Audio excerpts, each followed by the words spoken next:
கர்த்தருடைய பரிசுத்த நாமத்திற்கு ஸ்தோத்திரம். இன்றைய நாளின் தியானத்திற்கென்று தெரிந்து கொள்ளப்பட்ட வேத வசனம் ஏசாயா தீர்க்கதரிசியின் புத்தகம் 43ஆம் அதிகாரம் 4ஆம் வசனம். ஏசாயா 43:4. நீ என் பார்வைக்கு அருமையானபடியினால் கனம் பெற்றாய், நானும் உன்னை சிநேகித்தேன், ஆதலால் உனக்கு பதிலாக மனுஷர்களையும் உன் ஜீவனுக்கு ஈடாக ஜனங்களையும் கொடுப்பேன். Since you are precious and honored in my sight, and because I love you, I will give people in exchange for you, nations in exchange for your life. என் பார்வையில் நீ விலையேற பெற்றவன், மதிப்பு மிக்கவன். நான் உன்மேல் அன்பு கூறுகிறேன், ஆதலால் உனக்கு பதிலாக மானிடரையும் உன் உயிருக்கு மாற்றாக மக்கள் இனங்களையும் கொடுக்கிறேன். ஆமென். இன்றைய தியான வசனம் தேவனுடைய அன்பின் ஆழத்தையும் அவருடைய ஜனங்களின் மேல் வைத்திருக்கும் மதிப்பையும் வெளிப்படுத்தும் மிகவும் ஆறுதலான வசனங்களில் ஒன்றாகும். ஏசாயா 43ஆம் அதிகாரத்தில் இஸ்ரவேல் மக்கள் சிறையிருப்பிலும் துன்பங்களிலும் பயத்திலும் இருந்தபோது தேவன் அவர்களை ஆறுதல் படுத்துகிறார். முன்னதாகவே அவர் கூறுகிறார், பயப்படாதே, உன்னை மீட்டு கொண்டேன், நீ என்னுடையவன் என்று உரிமையோடு அழைத்து, அதன் தொடர்ச்சியாக நீ என் பார்வைக்கு அருமையானபடியினால் கனம் பெற்றாய் என்று தேவன் தனது இருதயத்தை வெளிப்படுத்துகிறார். இது குறித்து சற்று விரிவாக தியானிப்போம். நீ என் பார்வைக்கு அருமையானபடியினால் என்று சொல்லியிருப்பதை கவனியுங்கள். இங்கு அருமை, பிரிஷியஸ் என்ற வார்த்தை மிகவும் முக்கியமானது. மனிதர்கள் நம்மை மதிக்காமல் இருக்கலாம், நம்மை புறக்கணிக்கலாம், நம்மை தோல்வி அடைந்தவர்கள் என்று நினைக்கலாம். ஆனால் தேவன் சொல்கிறார், நீ என் கண்களில் விலை உயர்ந்தவன் என்று. ஒரு வைரம் பூமியில் கிடக்கும் ஒரு கல்லை போல தோன்றலாம், ஆனால் அதன் உண்மையான மதிப்பை நகை வியாபாரி அறிவான். அதே போல உலகம் நம்மை சாதாரணமாக பார்த்தாலும் தேவன் நம்மை விலை உயர்ந்தவர்களாக பார்க்கிறார். கனம் பெற்றாய் என்று சொல்லியிருப்பது மதிப்பும் கௌரவமும் பெற்றவன் என்று பொருள்.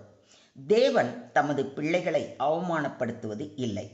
தேவன் நம்மை அவருடைய பிள்ளைகளாக, அவரது சுதந்திரமாக, அவரது ஆலயமாக காண்கிறார்.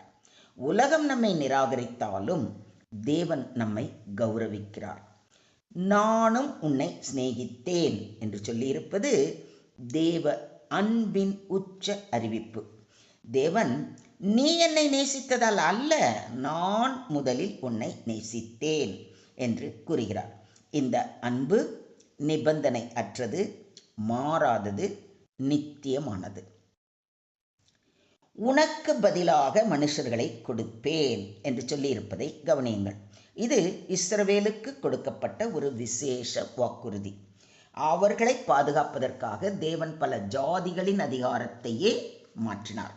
தேவன் தமது ஜனங்களை காப்பாற்ற எந்த விலையையும் செலுத்த தயார் என்பதை காட்டுகிறது.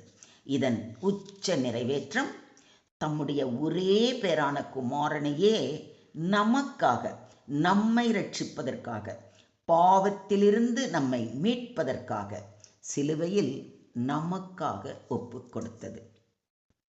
தேவன் தம்முடைய ஒரே பேரான குமாரனை விசுவாசிக்கிறவன் எவனோ அவன் கெட்டு போகாமல் நித்திய ஜீவனை அடையும்படிக்கு அவரை தந்தருளி இவ்வளவாய் உலகத்தில் அன்பு கூர்ந்தார் என்பதை யோவான் 3:16 வாசிக்கிறோம். இதுவே தேவ அன்பின் மிக பெரிய சாட்சி. அநாதி சிநேகத்தால் உன்னை சிநேகித்தேன், ஆதலால் காருண்யத்தால் உன்னை இழுத்துக் கொள்கிறேன் என்று சொல்வதை எரேமியா 31:3 வாசிக்கிறோம். தேவனுடைய அன்பு காலத்தால் மாறாதது. நாம் பாவிகளாய் இருக்கையில் கிறிஸ்து நமக்காக மரித்ததினாலே தேவன் நம்மேல் வைத்த தமது அன்பை விளங்க பண்ணுகிறார் என்று பவுலடிகளார் கூறுவதை ரோமர் 5:8 வாசிக்கிறோம். தகுதியற்றவர்களாக இருந்தபோதும் தேவன் நம்மை நேசித்தார். அவர் முந்தி நம்மிடத்தில் அன்பு கூர்ந்தபடியால் நாமும் அவரிடத்தில் அன்பு கூறுகிறோம் என்று அப்போஸ்தலனாகிய யோவான் கூறுவதை 1 யோவான் 4:19 வாசிக்கிறோம். நமது அன்பின் மூல காரணம் தேவனுடைய அன்பே. நாம் தகுதியற்றவர்களாக பாவிகளாக இருந்தபோதும் அவர் நம்மீது மிகுந்த அன்பு செலுத்தி நம்மை அவருடைய பிள்ளைகளாக ஏற்றுக்கொண்டதுதான் தேவ அன்பின் உச்சம். இதை ஒத்துக்கிறீங்களா? மொத்தத்தில் இன்றைய தியான வசனம் மூலம் நாம் கற்றுக்கொள்ளும் பாடம், தேவனுடைய பார்வையில் நாம் அருமையானவர்கள். தேவன் நம்மை அருமையானவர்களாக காண்கிறார். உலகம் நம்மை நிராகரிக்கலாம், ஆனால் தேவன் நம்மை ஏற்றுக்கொள்கிறார்.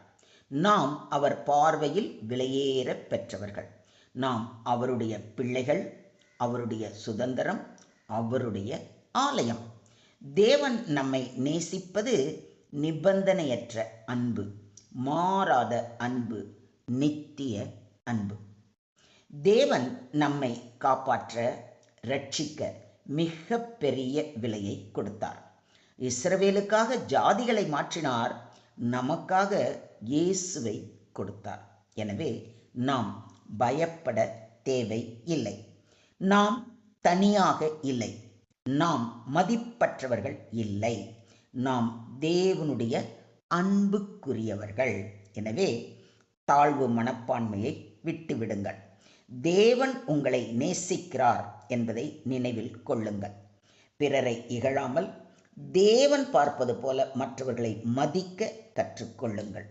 கிறிஸ்துவின் சிலுவையை உங்கள் மதிப்பின் சாட்சியாக பாருங்கள். எந்த சூழ்நிலையிலும் நான் தேவனுக்கு பிரியமானவள் என்று விசுவாசியுங்கள். அவருடைய அன்புக்கு பாத்திரவான்களாக நீடித்து வாழ அனுதினமும் அவர் பாதம் அமர்ந்து அவரது வார்த்தைகளை வாசித்து தியானித்து பரிசுத்த வாழ்க்கை வாழ்வோம். அவர் தங்கும் ஆலயமாக, அவரது நாம மகிமைக்கு சாட்சியாக, அவர் பார்வைக்கு அருமையானவர்களாக வாழ இன்றே தீர்மானம் எடுப்போம். Today's verse teaches that God's people are precious, honored and deeply loved in His sight. Even when the world rejects us, God values us highly. His love is unconditional, eternal and proven through the sacrifice of Jesus Christ. Because we are precious to God, we need not live in fear, rejection or insecurity. Our true worth is found in God's love and in Christ's redeeming work on the cross. Do you believe this? ஸ்தோத்திரம் ஆண்டவரே, ஸ்தோத்திரம் கர்த்தாவே, ஸ்தோத்திரம் ஸ்தோத்திரம் ஸ்தோத்திரம். அன்பின் பரலோக தகப்பனே, இன்றைய தியான வசனம் மூலம் எங்கள் வாழ்க்கையின் மதிப்பை நினைவூட்டினதற்காக உமக்கு கொடான கொடி நன்றிகளை ஏறெடுக்கிறோம் அப்பா. உலகம் எங்களை நிராகரித்தாலும் நீர் எங்களை அருமையானவர்களாக காண்கிறீர் என்பதற்காக கொடான கொடி ஸ்தோத்திரங்களை ஏறெடுக்கிறோம். உமது நித்திய அன்பில் நிலைத்திருக்க கிருபை தர வேண்டுகிறோம். எங்களுக்காக தம்மையே ஒப்பு கொடுத்த இயேசு கிறிஸ்துவின் அன்பை ஒருபோதும் மறவாமல் பரிசுத்தமாக வாழ கிருபை செய்ய வேண்டுகிறோம். நாங்களும் பிறரை உமது பார்வையில் மதித்து நேசிக்க கற்றுக்கொள்ள அருள் புரிய வேண்டி எங்களை முற்றிலுமாக தாழ்த்தி உம்முடைய கரங்களிலே ஒப்பு கொடுக்கிறோம். நீங்க பொறுப்பெடுத்துக்கோங்க, நீங்க வழி நடத்துங்க. சகல துதி கன மகிமை யாவையும் ஒருவருக்கே செலுத்துகிறோம். மீட்பர் இயேசுவின் மூலம் ஜெபம் கேளும் எங்கள் ஜீவனுள்ள தகப்பனே. ஆமென்.